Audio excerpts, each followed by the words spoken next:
നമസ്കാരം. കേരളത്തിൽ P R ഉപയോഗിച്ചിട്ടുള്ള തന്ത്രങ്ങൾ പയറ്റുന്നതിൽ സി പി എമ്മിനെ വെല്ലാൻ മറ്റാരുമില്ല എന്നുള്ളത് തന്നെയായിരുന്നു നേരത്തെ ഉണ്ടായിരുന്നൊരു വിശ്വാസം.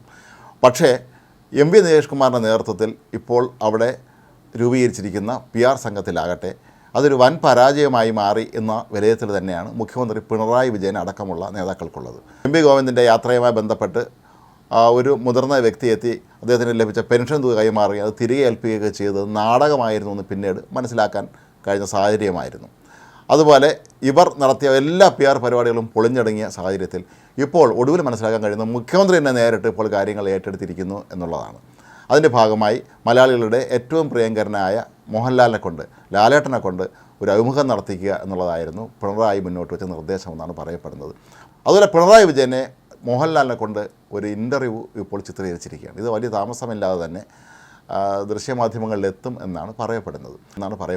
2 ദിവസം കൊണ്ടാണ് ചിത്രീകരിച്ചതെന്നും പറയപ്പെടുന്നുണ്ട്. ആദ്യ ദിവസം മോഹൻലാലും അദ്ദേഹത്തിൻ്റെ സഹപ്രവർത്തകരും ക്ലിഫ് ഹൗസിലെത്തി മുഖ്യമന്ത്രിയെ ചർച്ച നടത്തിയിരുന്നു. എങ്ങനെയാണ് അഭിമുഖം എടുക്കേണ്ടതെന്നുള്ളത് അതിൻ്റെ വിശദാംശങ്ങളും മറ്റുമൊക്കെ തന്നെ കൃത്യമായി ചർച്ച ചെയ്ത് ധാരണയായതിനു ശേഷമാണ് അടുത്ത ദിവസം മോഹൻലാലെത്തി ചിത്രീകരിച്ചത് എന്നാണ് പറയപ്പെടുന്നത്.